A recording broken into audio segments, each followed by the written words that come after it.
So blended into a game engine so it becomes interactive. Jamie Hannons uses Embodied Labs to train nursing students. She says this VR experience with macular degeneration opened her eyes. When you're in the headset, looking kind of to the side to view what's going on, I saw that tilt and I thought, I've seen that with patients so many times, and not recognized it as an opportunity to say, how's your vision? For now, Embodied Labs only sells to services for the aging because Shah says it's important that VR is paired with a guided discussion and reflection. I am your brain. To process what the users experienced so they know how to put into action what they've learned. Elizabeth Lee, VOA News, Los Angeles.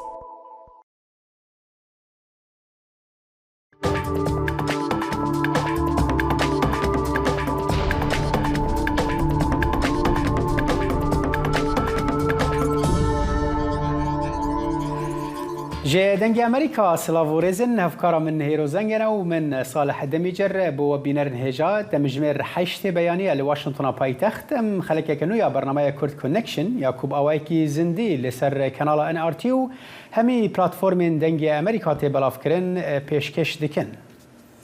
بەشێکی زۆری بەرنامەی ئەمڕۆمان تایبەتە بە ئێران خۆپیشاندانەکان بەردەوامن و سەرکوتکردنی خۆپیشاندەران لەلایەن هێزەکانی حکوومەتەوە چڕتر دەبێتەوە. خۆپیشاندان نەک تەنها لە ئێران بەڵکو لە سەرانسەری جیهان بۆ ناڕزایەتی دەربڕین بەرامبەر بە مەرگی ژینە ئەمینی بەردەوامە. اما هروها بحثا راكرنا جزاين امريكا جسر كارتا انترنت يا ايراني ورياكسيون بربرسين ايراني لدور فيكيو هن مجالين دنجي دكن.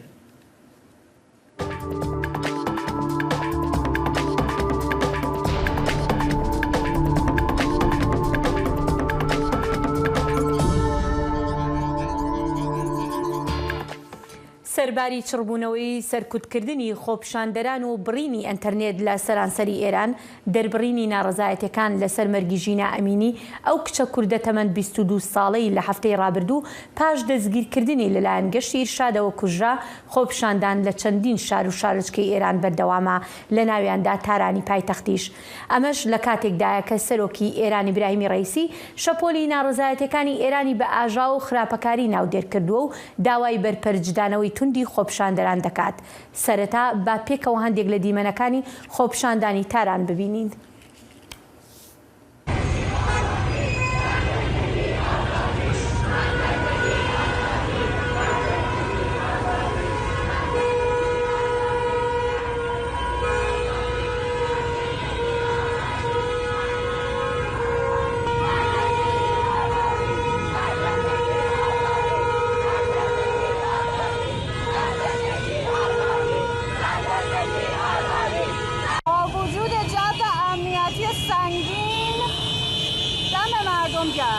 دوم مهر 1401 نارمت تهران پاس. لباجر سنجی دو شمیه حتی درنگی شوی خۆپیشاندان هاتن لدارخستن که ام به هفرا هندیمنان ببینن.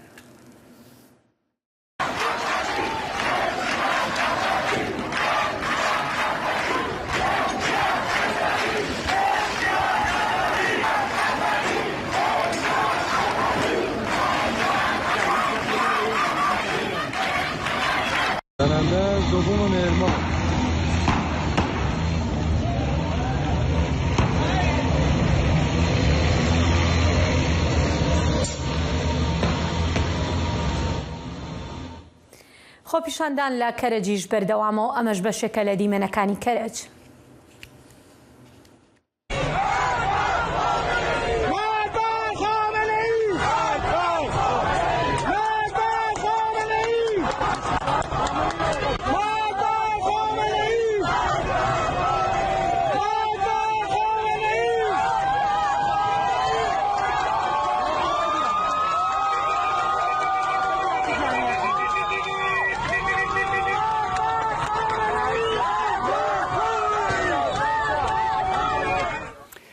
لپیش زندان اوین یا باجار تهران جی که سوناسین گرتیان کم بون و داخواز آزاد کرنا گرتین خواه کرن که ام هندی منان جوی چالاکی جی ببینن.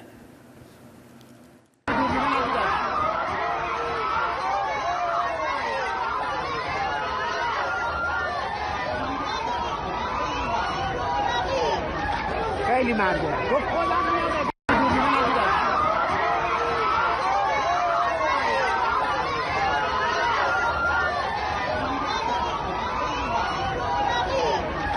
خیلی مرده گفت خودم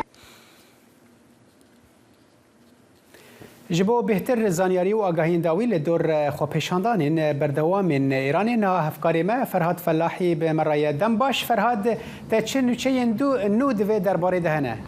ام کاتتان باش ساڵە هەروواکە لە دیمەنەکانە بینیمان خۆپێشاندانەکان دوێنێ ڕۆژی شەممە و هەتا سەرلەبەیانی ئەمڕۆ ڕۆژی یەکشەمە تا ئەم کاتێک کە من لەگەڵتانم بەردەوام بوون لە شارە جیاجیاکانی ئێران ئەتوانم بڵێم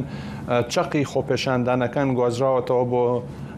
تارانی پایتەخت لەو شوێنەیش بۆچی ئەڵێم چەقی خۆپێشاندانەکان لەبەر ئەوەی کە تەنیا ئەو دیمەنانەی کە زۆربەی ئەو دیمەنانەی کە دێنە دەرەوە لە نێوخۆی ئێران ئەو دیمەنانن کە لە تارانن بەهۆی بربڵاوی ئەو خۆپێشاندانانەی کە لە شاری تاران ئەکرێت هەڵبەت لە شارە جیاجیاکان و بەتایبەت لە هەرێمە کوردیەکانیش خۆپێشاندانەکان بەردەوامن ئەتوانن بە تایبەتی لەسەر تاران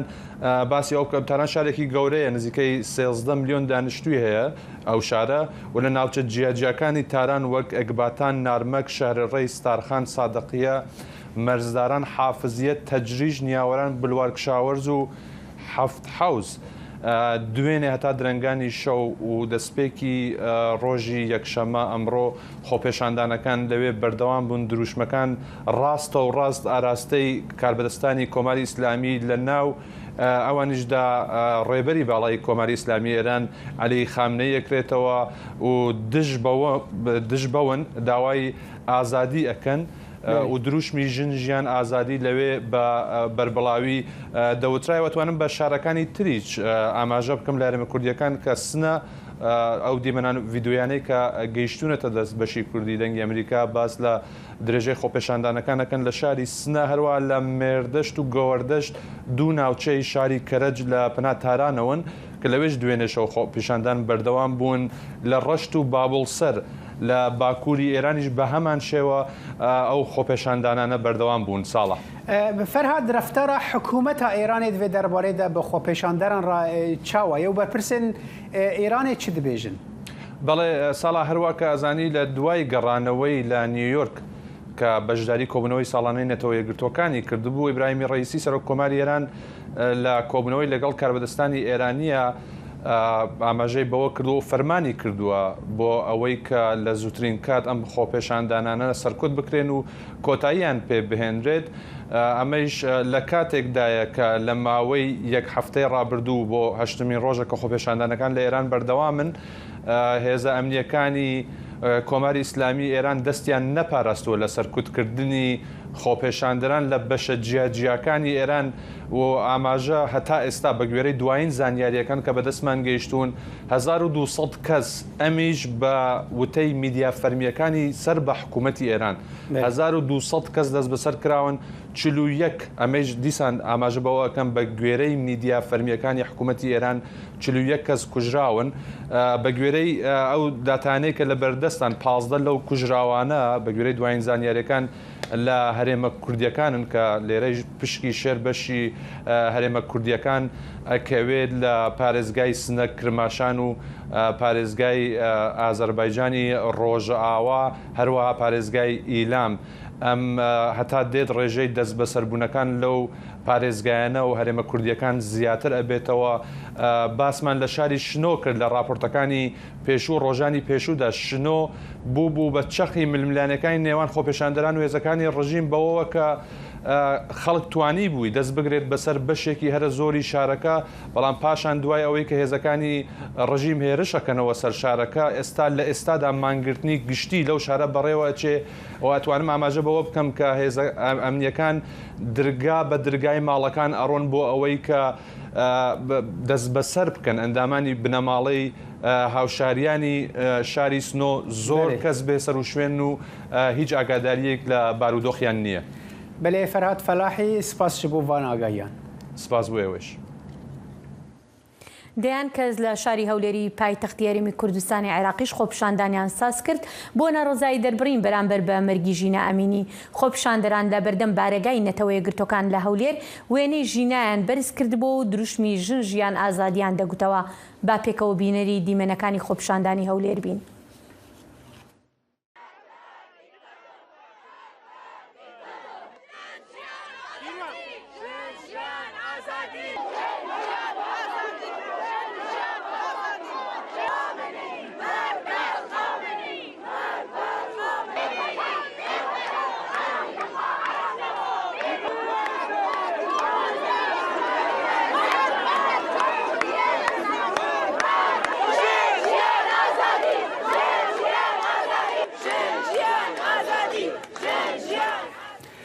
تلویزیون فرمی ایرانی راگاند که پاسدار شورش ایرانی روجا شمیه ایریشک به توپان لسر بارگه اپوزیسیون ایرانی لهرما کردستان عراقی پیک آنین و بحثا سرهلدرین کردن که لور بجه بونه کرو گوت بنگهن تروریستن دجی ایرانیین کل باکور عراقی نه جهیلا پاسداران وهات آرمانشکرن ایرانی اپوزیسیون کردن ایرانیین چکدار به بشدار بونه د آلوزین بردوام لولید توانبار دکه به تایبتی لباکور روج آوا کوپرانیا 10 میلیون کردن ایرانی لیدجین پاسداران داخویانیه که دا گوت اف اپراسیون ده بردوام بن جبو دابین کرنا اولکاریا سینوران سزا کرنا یعنی جزا کرنا تروریستین گناهبار و محاسبه کرنا بر پرسن حکومت هریما کردستان لهم بر بیوان ناونتوی و ارکن وان یاسایی. خۆپیشاندان لە ئێران بەردەوامە و سەرۆکی ئێرانیش دەڵێت پێویستە ئێران بە شێوەیەکی یەکلاکەرەوە و چارەنووسساز مامەڵە لەگەڵ ئەو ناڕزایەتیانەدا بکرێت کە سەرتاسەری ئێرانی گرتوتەوە بۆ تاوتوێکردنی ڕۆژی ئێران و کاریگەریەکانی ئەم خۆپیشاندانانە دەچینە لای سۆران پاڵانی چاودێری سیاسی لە کەنەدا. کاک سۆران سوپاس بۆ کاتەکەت. ئەم لێدوانەی ئیبراهیمی ڕەیسی پاشگەڕانەوەی بۆ ئێران لە دوای بەشداریکردنی لە کۆبوونەوەی ئەنجومەنی گشتی نەتەوە یەکگرتوەکان لە نیویۆرک چۆن لێک دەدەیتەوە؟ ئایا دەکرێت سەرکوتکردنەکانی خۆپیشاندەران لە ماوەی چەند ڕۆژی داهاتوودا تونتریش بکرێن؟ زۆر سپاس بۆ جەنابت و بۆ گوێگرانی یا بینەرانی دەنگی ئەمریکا. بڕوای من حەسەن ڕۆحانی ببوورە ئیبراهیم ڕەیسی نەک حەسەن ڕۆحانی. ئیبراهیم ڕەیسی ڕوبەڕووی ڕخنێکی زۆر بووە لە کۆبنەوەی ساڵانەی نەتەوە یەکگرتوەکان و لەو کاتە ئەو لەوێ بوو بۆ ئەوەی کە ڕای گشتی جیهانی زیاتر نەوە ڕوژێ دەستیان بۆ سەرکوتی کەمتر برد. هەر ئەمەش بوو کە خۆپیشاندەران توانیان ڕۆژ لە ڕۆژ پەرە بە خۆپیشاندانەکانیان بدەن و هاوپەیوەندی نێوان شارەکان زیاتر بێ و بوو بە مەترسێکی گەورە بۆ سەردەسەڵاتی سیاسی ئێران. هەر لەبەر ئەوەیە ئەم لێدوانە من وای لێ ئەخوێنمەوە کە لە ڕۆژەکانی داهاتوودا و لە ئێستا و لە ڕۆژەکانی داهاتووە پەنا بۆ سەرکوت و پەنا بۆ ناردنی هێزی زیاتر بۆ شارەکان بە و دەستگیرکردنەکان لە نێو شارەکانە بە تایبەت لەو چالاگوانانەی کە ڕۆڵیان هەبوو لە ڕێخستنی خۆپیشاندانەکاندا چڕتر بکاتەوە و بە شێوەیەکی دڕ و بە شێوەیەکی تونند و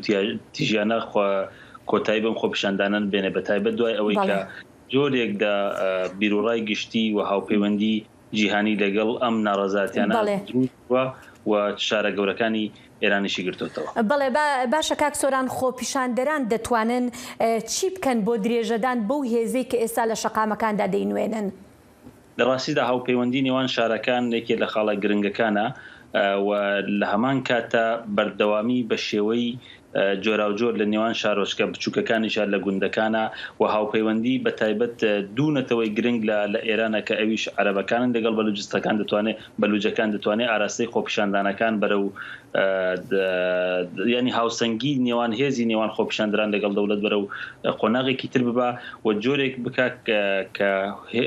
دەوڵەت نتوانێت کۆنتترۆلی خۆپیشاندەران بکە و بەردەوامی خۆپیشاندانەکان لە کاتێک شابێکە شارە بچووکەکانیش هاوپەیوەندن لەگەڵ شارە گەورەکانە بۆ ئەوەی ڕژێم نتوانێت هەموو هێزی خۆی لە ناوەندی شارە گەورەکانە کۆکاتەوە ولا هەموو لایەک و خۆپیشاندەران بتوانن بێنە سەر شەقام بۆ ئەوەی کاریگەریەکانی هێزە چەکدارەکان کەمتر بێ و هێزە چەکدارەکانیش ماندوو بوون لە ڕوبەڕووبوونەوەی خەڵکە. بەڵێ ئەم خۆپیشاندانانی کە ئێستا وەک شۆڕشی ژینە ناودێرکراوە چەندێک ئەتوانێت ببێت بە هۆی فشار بۆ سەر کۆماری ئیسلامی ئێران تا چۆنەڵەی لە بەردانواندنێک بکات بۆ مۆرکردنی بوژانەوەی ڕێککەوتنە ناوکیەکە. یەکێ لە گەورەترین مەترسیەکان ئەوەیە بۆ ناوخۆی ئێران لە ڕاستیە کۆماری ئیسلامی قەت ناگەڕێتەوە دەمە دەبێ قۆناغی بەر لە ژینا شەید ژینا و قۆناغی دوای شەید ژینا کە بە شۆڕشی ژینا لە سەرتاسەری ئێران و کوردستانیش ناسراوە باس بکەین کە لە نێوخۆی ئێرانە ناگەڕێتەوە لە ڕاستیە بۆ ئەو بارودۆخەی کەتیا بۆ کۆماری ئیسلامی بەر لە ژینایژنێ لە ڕاستیە بۆیە ئەمە یەک دوو یەکێ لە مەترسی هەرە گرنگەکان و یەکێ لە نیگەرانەکان ئەوەیە کە جۆرێک لە هاوپەیوەندی نێودەوڵەتی و جیهانی و بەتایبەت ئەمریکا کە زۆر لەگەڵ هاوپەیمانەکانی زۆر فشاری بۆ ئێران هێناوە لەم پێوە دێتدا بەتایبەت کە قسە لەسەر ئەوەیە کە دوای هەڵگرتنی سزا ئابوووریەکان لەسەر شەریکاتی کۆمپانیەکانی ئەنتەرنێتی فری لە ڕێمانگە دەستکردەکانەوە بۆ هاوڵاتیانی ئێران دابین بکە نیگەرانێک هەیە کە ئەم فشارانەی ئەمریکا و کۆمەلگای نێودەوڵەتی بۆ ئەوە بێ کە ئێران جۆرێک لە مل بدا بۆ گەڕانەوەی بۆ ڕێککەوتنامە ئۆتۆمیەکە و لە بەرامبەر ئەمەدا ئەمریکا هاوپەیمانەکانی و کۆمەلگای نێودەوڵەتی بێدەنگ ینی جۆرێک لەوە کە ڕۆژ ئاوە ئەمریکا مامەڵەیەک بە خەڵکی ئێرانەوە بکەن بەڵام ئەوەش بزانە ینی خۆپیشاندانی ئەمجارە و هاوپەیوەندی شارەکان و دروستبوونی یەکگریزیە لە نێوان خۆپیشاندەران و نەتەوەکان لە ئێرانە بچۆتە ئاستێکە پێموانی معادلە نێودەوڵەتەکانی زۆر بیگۆڕێ ئەو جارە. بەڵێ کاک سۆران ئاماژەت بۆ کرد کە دۆخی ناو ئێران ناگەڕێتەوە پێش با بڵێن پێشمەرگی ژینە مەبەستت لە چییە؟ چ جۆرە گۆڕانکاریەک چاوەڕوانەکرێ لە ناو ئێراندا؟ لە ڕاستیە ئەو ئازادی کە بینیمان لە شۆڕشی ژیناوەکە لە کوردستانەوە دەستی پێکردووە بەردەوامی خەڵک لە ڕوبەڕەبوونەوەی هێزە ئەمنیەکانە ینی هەڵکوتانە سەری هێزە ئەمنیەکان لایەن خەڵکەوە ئەمە یەکێ لە خاڵە هەرە مهمەکانە دووش بەشداری چڕوپڕی ژنان و کچان کە بە شێوەیەکی زۆر ئازانە ڕوبەڕووی هەموو دەسڵاتێکی سەرکوتکردە بوونەوە لە سەراسەری کوردستانەوە لە سەراسەری ئێرانی شامەیەکی لە نقطە هەراس گرنگەکانێتی و دروستبوونی هاوپەیوەندی لە نێوان شاری تاران و شارە گەورەکانی تری ئێران و شارە تورک نشین و ئازەری بڵێن ئازەری نشینەکان کە تورکن لەگەڵ کوردستانە و جۆرێک لە هاوپەیوەندی سەراسەری لە نێوان خەڵکی ئێرانە دروستکرۆ بۆی کە هیچ کەسێک لە ئێرانە ئەمنیەتی نییە ئەگەر ئەوڕۆ لەسەر ژینایە بەیانی ڕەنگە لە تەبریز ڕووبدا بەیانی ڕەنگە لە ئیسفەهان ڕووبدا ڕەنگە لە ئەهواز ڕووبدا لە تاران ڕووبدا و هاتنی چینە جۆراوجۆرەکانی کۆمەلگا چ لە خەڵکی ئاسایی چ لە خەڵکی دەوڵەمەند چ لە خەڵکی سیاسی چ لە خەڵکی هونەرمەند و ڕوبەڕووبوونەوەی دەسەڵات بە هەموو جۆرەکانەوە وای کردووە کە جۆرێک لە یەکگرتووی لە ئێرانە دروست بێ کە کۆماری ئیسلامی نەتوانێت کۆنتترۆلکە ئەگەر کوردەکان بەردەوام لەلایەن ڕژێمەوە یا لەلایەن ناسیۆنالیزمی ئێرانیەوە یان ناسیۆنالیزمی تورکەوە جاران وەکو جوداخوازیە ئەوەی هۆکارێکن بۆ تێکچوونی وەزعی ناوخۆی ئێران لێکە درایەوە ئەم جارە کوردەکان بە ئازایەتی و بە خەڵکانێک کە بەرخۆدان خۆڕاگریان هەیە بەڵام بەدەسڵاتێکی سیاسی وەستنەوە کوردستان بە نقطەی گۆڕانکاری گەورە لە ئێران لە قەڵەمەدەن ئەمە سەرمایەکی گەورەیە بۆ بزوتنەوەی کوردستان و بۆ خەڵکی کوردستان و لە هەمان کاتەیەکی دیکە لەو خاڵانە ئەوەیە جۆرێک لە هاوپەیوەندی و ڕێبرایەتیکردنی ئەم خۆپیشاندەران لەلایەن چالاکوانان و لە ڕێبرانی مەیدانی کۆمەڵگەی مەدەنیەوە کە ئەمە دەتوانێت خاڵێکی زۆر پۆزیتیڤ. بەڵێ کاک سۆران دوا پرسیارم ئەگەر بکرێ بە کورتی وەڵامم بدەیتەوە ئێمە پێشتر ڕۆڵی ڕێکخراوە سیڤیلیەکانمان بینیوە لە جوڵانی شەقامدا بەڵام لە ئێستادا لایەنە سیاسی ئۆپۆزیسیۆنەکان بە کوردەکانیشەوە داوای مانگرتن دەکەن کامیان داوای مانگرتن و خۆپیشاندانیان کردو کامیان گرنگترە بۆ جوڵانی شەقام ئایا ڕێکخراوە سیڤیلیەکان یا با بڵین لایەنە سیاسیەکان؟ بەڕای من ڕێکخراوە سیڤیلیەکان بەهۆی ئەوەی کە لایەنە سیاسیەکان یا ئەحزابی ئۆپۆزیسیۆن نەیتوانیوە بەهۆی هەر هۆکارێک بێ ڕۆڵی خۆی بگیرێ لە پێشوایە نەیتوانیوە حزوری فیزیکی هەبێ ڕێکخراوەکانی کۆمەلگای مەدەنی سەرڕای بە مەدەنی بوونی کارەکانیان ینی هەمیشە داخوازەکانی خەڵک لە ڕووی ئابووریەوە لە ڕووی سیاسیەوە لە ڕووی کۆمەڵایەتیەوە فرمول بند کراوە بۆیە کۆمەلگای مەدەنی کوردستان کۆمەلگایکی سیاسیە کۆمەلگایەکە کە دەزانێت فورمولبەندی داخوازیەکانی خۆی بکە نەکرد لە کوردستان لە بەشێک لە ناوچەکانی تری ئێران کە ئەوانیش هەر دەگەڕێتەوە ینی خێرەکەی لە کوردستانەوە بۆوانەگەکە لەوانەوە فێر دەبن بۆی بە بڕای من داخوازیەکانی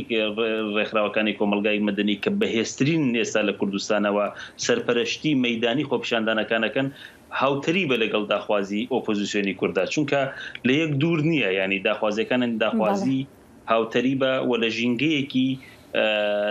وەگیەکە گەورە بووە بۆیش ئەگەر دقەتەکەی زیاتر تەرکیز لەسەر ڕێکخراوەکانی کۆمەلگای مەدەنیە و لەسەر چالاگوانانە کە لە ناوخۆ ئاراستەی خۆپیشاندەرەکان بن ئەوە بزانە هێرۆخان ئێران و دەسەڵاتی ئێران بە هەموو شێوەیەک ئێوێ کە ئۆپۆزیسیۆن کورد وەرنەتەوەکانی دیکەوە دەستی وڵاتانی وەکو ئەمریکا و ئیسرائیل و وڵاتانی ناوچەی تێکەڵم خۆپیشاندەرانە بکە بۆ بتوانێت سەرکوتی زیاتر بەکاربێنێ بەڵام لە حاڵەتێکی ڕێبەرایەتیکردنی ئەم خۆپیشاندەران لەلایەن کۆمەلگای مەدەنی و لەلایەن ڕێبەرانی مەیدانیەوە ئەم یانە دوورە خاتەوە لیان و دەتوانێت بەردەوامی بە خۆپیشاندەرەکان بەڵێ سۆران پاڵانی چاودێری سیاسی سپاس زۆر سپاس هێرۆخان زۆر سپاس دەنگێ ئەمریکا جافکانیەکە پێباوەریان و چاو ئاگاهیان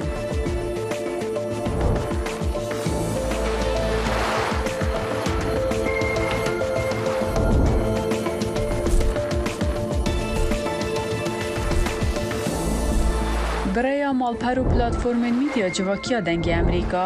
bala xwe bidin pêzanîn û nûçeyên cîhanê.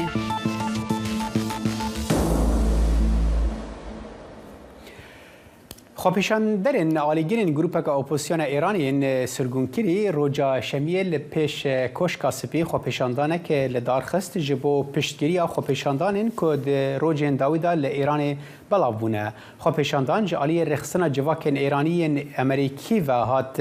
organîzekirin rêxistina civakên Îranîyên Amerîkî hevalbenda rêxistina mücahidînên xelqiya Îranê ye ku daxwaza rûxandina rêberên olîyên Îranê dike û li gel hêzên Saddam Hüseyin di şerê Îranê û Iraqê yên salê 1980 de beşdar bû ka em bi hev re hin dîmenan ji wê xwepêşandanê bibînin.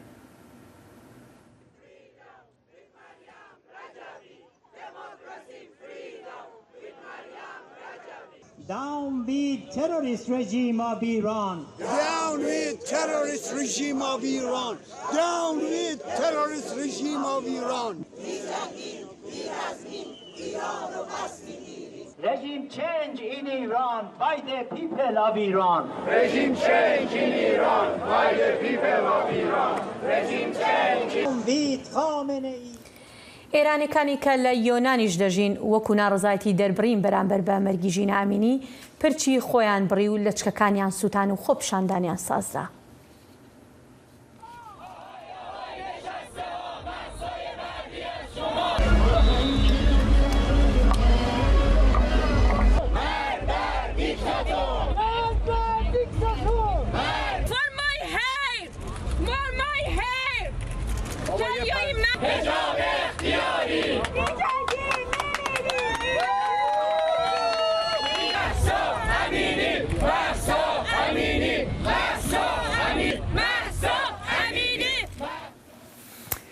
به سدان کس روجا شمیه لبرلین آلمانی جی بو شرمزارکرنا مرنا ژینا امینی درکتن خۆپêşandanan روجاینê rawişkarê Almanî Olaf Scholz got ku mirna jina genc gelekî nexweş bû. Scholz di twîtekê de got ez ji ber qurbaniyên xwepêşandanên li Îranê yên jinan yên wêrek jî xemgînim. Tu li tu devverê dinyayê dibe li kê derê bibe jin dibe karibin bi serbixweyî bijîn bê ku li ser jiyana xwe bitirsin. Ev jî hin dîmenên xwepêşandana Berlînê ne.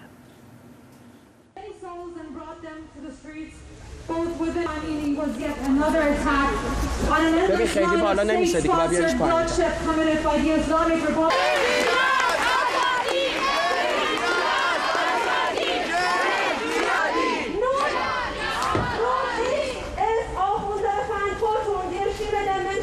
auf einer Bühne haben, falls jemand hier zu Wort یک از سرها قتل حکومتی در فرمانده سیاه حکومتی است که زنان و افراد نانبانیری مردمی که مسئله Die Islamische Republik hat lange ڕۆژی شەمەش خەڵکێکی زۆر لە پاریسی پایتەختی فەڕەنسا کۆبووبوونەوە بۆ پشتیوانیکردن لە خۆپیشاندەرانی ناو ئێران. بەشێکی زۆری خۆپیشاندەران لەگەڵ ئەوەی وێنەی ژینامینیان بەرز کردبەوە داوای ڕوخانی کۆماری ئیسلامی ئێرانیشیان دەکرد. ئەمەش دیمەنەکانی پاریسە.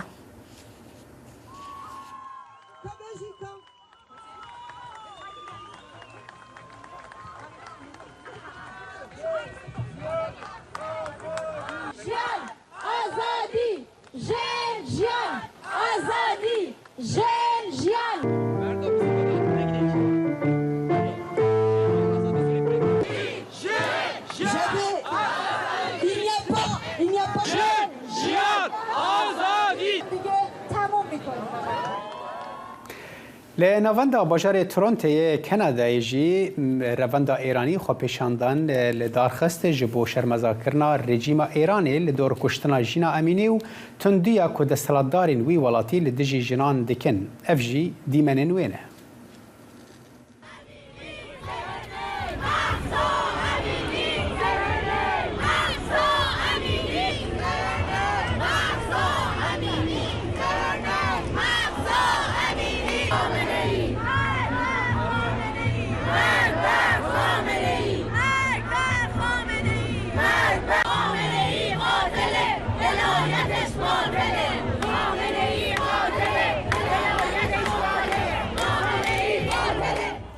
کوشتنی ژینا ئەمینی و خۆپیشاندانەکانی کە لە ئەنجامی ئەو کوشتنە لە ئێران دەستی پێکردووە جگە لە کاردانەوە ناوخۆیەکان کاردانەوەی نێونەتەوەیشی لەکەوتۆتەوە. دەچینە لای هاوکارمان بەڵێن ساڵح بۆ زانیاری زیاتر لەسەر کاردانەوە جیهانیەکان. بەڵێنم کاتت باش؟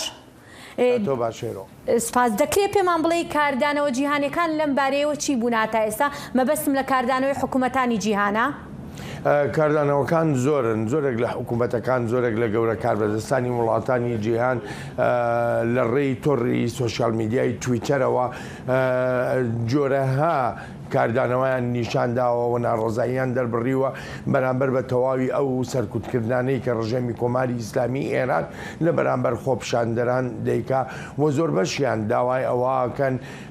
کە پێویستە بە زووتری کات حکوومەتی ئێران دەستبەرداری ئەو جۆرە سەرکوتکردانە بێنێەوە چەک بەکار نێنێ. ئەمە خاڵێکی گرنگە کە دەڵێ نابێت چەک بەرامبەر بە خۆپیشاندەران بەکاربێنرێ. هێرۆ هەر چەند ڕۆژێک لەمەوبەر کاتێک کە سەرۆک بایدن لە ئەنجومەنی گشتی نەتەوە یەکگرتووەکان وتاری ساڵانەی خۆی پێشکەش کرد بەشێکی وتارەکەی تەرخان کرد بوو بۆ ئەو ڕۆژەی کە ئێستا لە ئێراندا هەیە و پشتیوانی خۆی بۆ هاوڵاتیان و بۆ ژنانی ئێران دەربڕی. هەر لە ئەمریکا جەیک سولیڤان ڕاوێژکاری ئاسایشی نیشتیمانی ئەمریکا ڕێک وەها باز لەم خۆپیشاندانانە دەکا کە دەڵێ ڕنگدانەوەی ئەو سەرکوتکردانەیە کە ڕژێمی کۆماری ئیسلامی ئێران دەیانکە کۆشکی سپی جەخت دەکاتەوە جارێکی تریش لەوەی کە سزای زیاتر دەسەپێنرێ بەسەر ئێراندا ئەگەر بێت و بەردەوام بێ. ئەلبەتە بەر لە چەند ڕۆژێک و هاوکاتی خۆپیشاندانەکان وەزارەتی خەزانەی ئەمریکا سزای سەپاندە سەر هێزی پۆلیسی ئەوەی لە ئێران بە هێزی پۆلیسی ڕەوشت ناودێر دەکرێ و بێجگە لەوە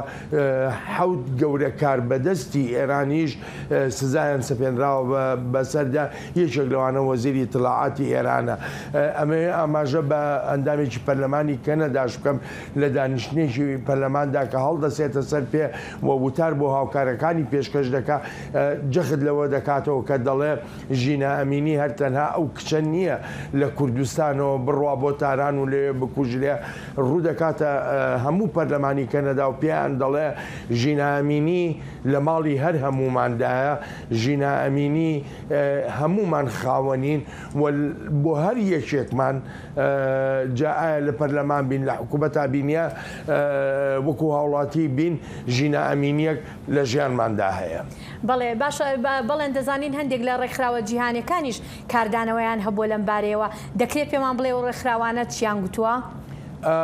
زۆربەی هەرە زۆری ڕێکخراوەکان بە ئەمنستی ئینتەرناشناڵەوە بە ڕێکخراوی چاودێری مافەکانی مرۆڤ بنکە لە نیویۆرکەوە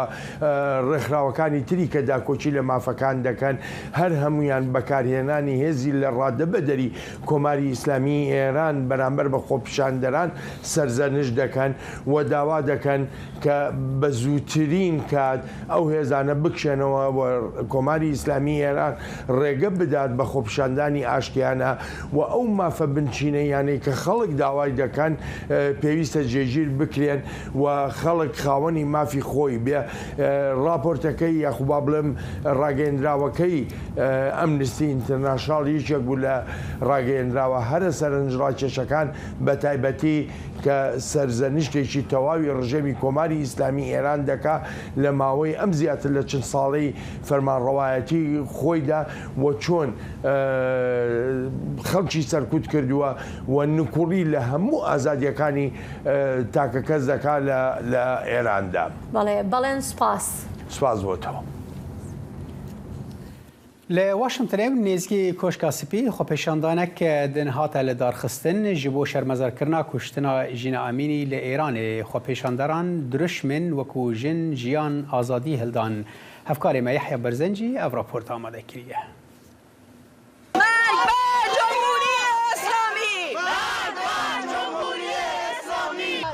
خۆپیشاندانی دووەم ڕۆژی واشنگتنی ئێرانیەکانی تاراوگا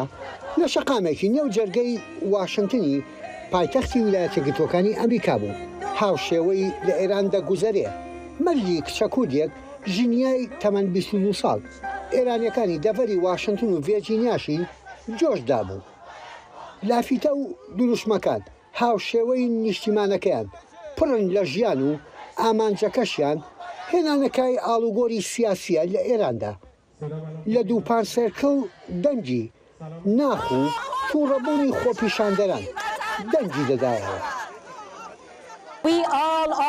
ئێمە لێرە کۆبوونەتەوە تەنها بۆ یەک مەبەست مەرگی ڕژێمی ئێرانی و ئەو حکوومەتەشمان ناوێت. ئێمە کە لێرەین هەموو بیرروبۆچوونی جیاوازمان هەیە بەڵام هەموو یەک ئامانجمان هەیە. ئەو حکوومەتەمان ناوێت دەمانوێت بچنە دەرەوە و ئێران جێبهێڵن.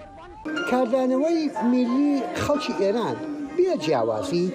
دوای مەرجی کچە سەقزیەکە دێت. هەرچەندە لە نێو خۆدا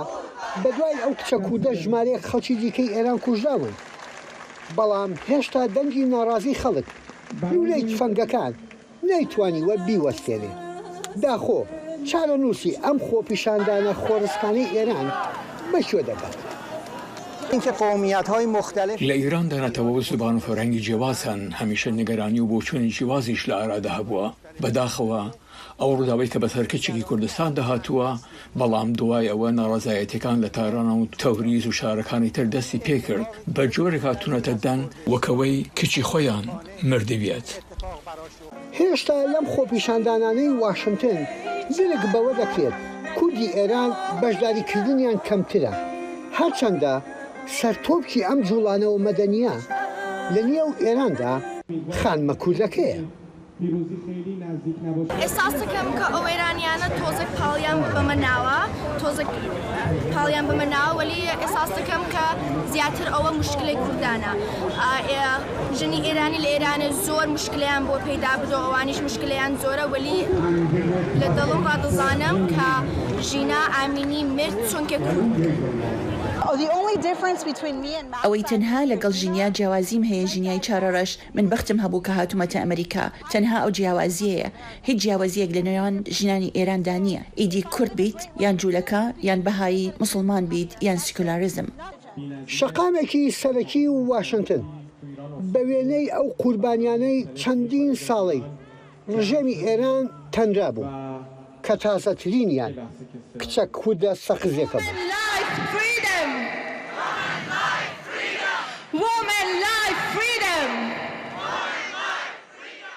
خۆپیشاندانی ڕەوەندی ئێرانی لە واشنگتن دووەم ڕۆژی تێپەڕاند. هێشتا خۆپیشاندانەکان لە ئێران خۆشی نەکردوێتەوە. زۆرێک لەم خۆپیشاندەرانی لێبینیت باوەڕیان وایە کەوا گۆڕانکاریەک لە ئێراندا بەڕێوەیە. یەحیا بەرزنجی دەنگی ئەمریکا، واشنگتن. زیاتر لە هەفتەیەک پاش مەرگی ژینە ئەمینی خۆپیشاندان بۆ پشتیوانی ناڕەزایەتیەکانی نێو ئێران لەسەر کوشتنی ئەو کچە کوردە لە سەرانسەری جیهان سەریهەڵداوە. بەشێکی زۆری چالاکوانان لە چکەکانیان سووتاندووە و سەری خۆیان دەتاشن بە مەبەستی سەرزنشکردنی ڕژێمی ئێران. هەفسوزیە بێوەینە دگەل بوویەرە کوشتنا خانما کورد ژینا ئەمینی سنوورên Îranê derbas dike û dibite dûzeka azadiyê nebtinê li herêmên Kurdan û Îranê belku li piraniya welatên cîhanê. Rêxerên tora hevkariya rêpirêbûna tund û tîjiya dijî jinanî ya welatê Çêlî di çalakiyekê de digotin eger em ji Îranê dûrin lê em hevgirtîne digel serhildanên jinan li tevaya cîhanê û ev xwenîşandane yên azadiyê ne. نها خلق لإيراني بو آزادی آخوا دردکوین و دستلات دجی وان را دوسته و جبر که خوانشاندان لإيراني نه قانونیه وان دکوژن. چالاکوانا ایرانی مسیح علی نژاد کنترل کرنا جواکا ایرانی به پیرو کرنا قانون اسلام بو برجواندین دستالاتداریا ایرانی و گرید داد. بو کمارا اسلامی حجاب امیره کنترل کرنه برای جنان جواک کنترل دکن بوان حجاب واگو دیوار برلینه اگر هرفت کمارا اسلامی جیده حرفید خو نشاندرین توره بچندین شوازا نرازی بونا خود دیار دکن چه بلادانا حجابه یان پورتراشینه لی علی نژاد دبیجتن کیشه ند پارچه پروا حجاب دایه بلکو دپرسا نبونا آزادیان دایه و اوه دسپیکا شورشکیه. جن لدجی یاسایا حجابا بخورتی و یاساین دجی جنال ایران دراوستن افزا و خورد بید اف شورشکا جنایه یا دیار جن لهلا پیشی دمینن و حجابت هاو جن ادشاوتینن. خونی شاندان جه فلیپین حتی امریکا باکور و باشور و پرانیا ولاتن اوروپا بخواه دگرد و ناو جینا یان مهسا امینی و دروشما جن جیان آزادی بوی سنبلکا برخدانه و یک ریزیه وکو دانیلا سیور جه المانیا دبیجد. ام لبیر آمادن بو دیارکرنا هفسوزی خواه دگل خواه پیشاندان ایرانه لطبای ولاد خواه نشاندان هنه بشتی کشتنا کچا کرد مهسا امینی اف ولاده به تواهی لسرجادانه بو شرمزارکرنا کمار اسلامی. هم بروان ناراضی بونین جیهانی آلی گرین ده سالا داریا ایران خونیشاندانه کادش پیکینا کولگور شهر زایان اف خونیشاندانه نده کارن وینه ده سالا داریا ایران لجیهان باشتر بکه و نده رواهی ددتا کردارین ده سالا داریا ایران لدما پترج 40 سالم بوری. خالد فتاح دنگ امریکا. سپیس اکس روجا شمیه 52 ستالایت ستارلینک بر به عزمان نظم ارده و شاندن. اف شاندنا جه اسکها عزمانیا کیپ کناورال لفلوریدای گشتا چارمین بو جبو بهسکرنا قوناغا یکما فالکون نه. ستارلینک سیستم که بنگهینا عزمانیا که سپیس اکس آوا کریه دا انترنت بگهینه دورین به خدمت جهانی پشتی وقتاندنا قوناغا یکم و گری عرده و لکشتیا درونا ای شورتفول گراویتاس لأقیانوسا اتلانتیک داکت. مدیای دولت ایران راگهاند که تهران روجا شمی رخنه لبریار امریکیا راکرنا جزایان جسر انترنت کرن جبو آلیکاریا دابین کرنا تورا انترنت جبو ایرانیان را دما خوپشاندانین لسرانسری ولیده و گوت اویک به هلوستا دجمنایانه یا واشنطن لهمبر تهران و گریدایه. پیودار وزارت درو ناصر کنعانی ج مدیا دولت را گوت امریکا به کم کرنا چند جزایان ین راگهاندنه دمکی دا که فشار هری زیده دهیله هول ده که آرمانجا خواه یا ین دجی ایرانه پیش بخه. وزارت خزینه امریکای روجا اینه گوتبو که او ریبده کمپانین تکنولوژی ین امریکی که کاروبارین خواه ایرانه برفره بکن دا جبو گیهاندنا انترنت بو خلک ایرانه. جبو شیروکرنا و مجارین ها دلشاد عثمان شارزای اولکاریا انترنت جولات ویرجینیا به ریاسکای بمرایه دم باش ما مسد دلشاد قام ده سپیک دا ناس بکن راکرنا جزایان جسر کرتا انترنت یا ایرانی چاوا دبا و ده چوا تاید ویده میده دم باشتر کاک صالح ستارلينك وكو كومبانياكي أمريكي نكارن لهندري إيراني كاربكن ونكارن جي سيرفيس جي بدن خلكت هندري إيراني ده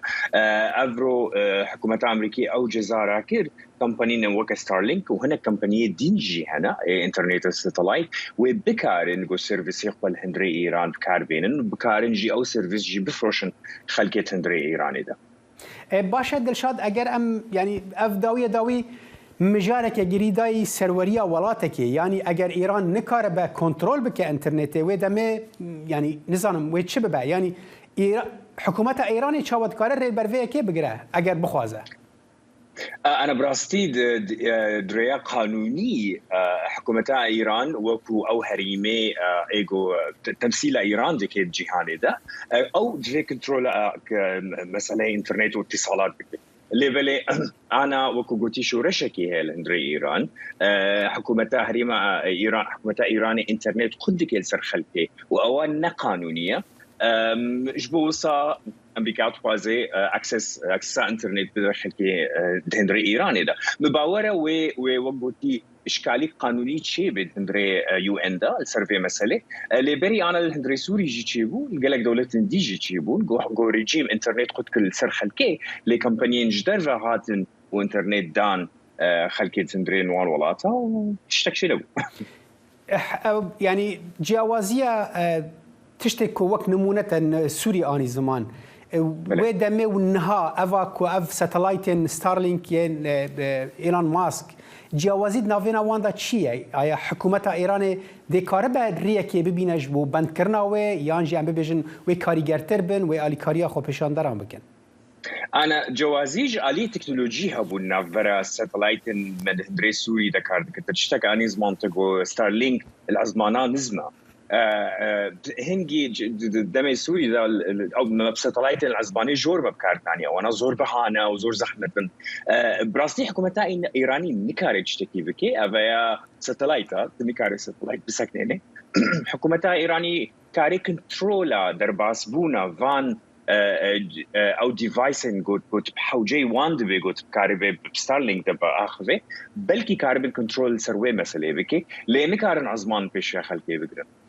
اف امبيجن راكرنا جزايا جاليه امريكاي و دفيد دميدا يعني تيوي واتايا كو وكو بشتريه كان راس الراس فان خو بيشان دانارا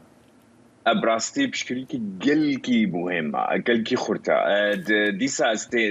سورياتين بيراخوالي بلي دمكي دا ما انترنت هاتبو قرتيت النكاري بونا تصويران جندري سوريا درخيت النكاري وقلكيرا باخذ بزاني كاتشتل سرعر ديشت بي دماغو انترنت درباز بيكو انترنتكي حساني وارزاني درباسي ايراني بيبي انا مباورة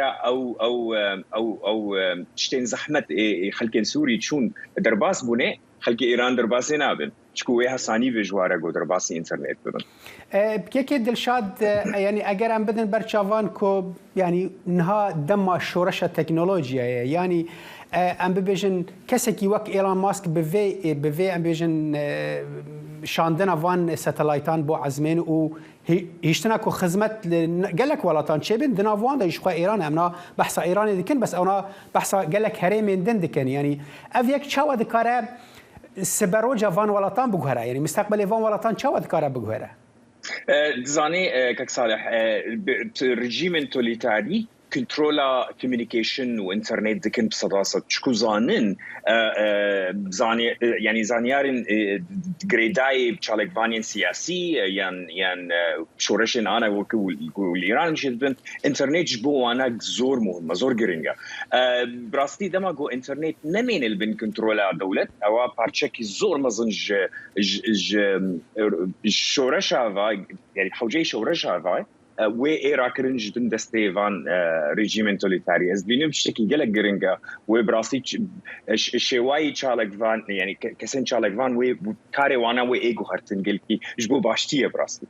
باش كيكي دلشاد اگر ام بدن برچاوان کو جزال سر ذكرتا انترنت ام بيجن ناوا ايراني هبون و حكومه ايران جي لدجي في كيا وي كامباني چقاس نترسنو براسي جي ام بيجن اميرين خو درباسي ناوا ايراني بكن أنا براستي كمباني كي وكا ستارلينك هەری شێوایەکی ینی درستی دەرباسی ئیران نابێت چکو جزال سەر ئیران هەنە ji bo Starlink eveya goتî pêşandanekî insaniye em were sekînîna Piraskir lêbelê belkî goricî morê guhertin drojin pên belkî Starlink karibê derbas bê biznesa xwe derbasî îran bike yanî مصلحاكي وقوتي شورت تيرم هي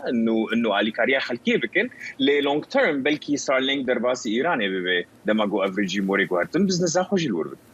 بله دلشاد عثمان شارزای اولکاری اینترنت تجویلات ورجینیا مراوی گلکس سپاس بودم ماتره پاس سوپای پازارینی ئێران هۆشداری داوە بە هەرێمی کوردستان کە ئۆپراسیۆنێکیان لە هەرێم دەست پێ دەکات و هاوکات داوا لە خەڵکی هەرێمی کوردستان دەکات لە بنکە و بارگاکانی ئەو حیزبانەی دژی ئێرانن دوور بکەونەوە. دەچینە لای پامنێرمان دڵشاد ئەنوەر بۆ زانیاری زیاتر. دڵشاد ئەم کاتت باش ئێران بۆچی بەو جۆرە فشار دەخاتە سەر هەرێمە کوردیەکان لە هەرێمی کوردستانی عێراق خۆخۆپیشاندانەکانی ناو ئێران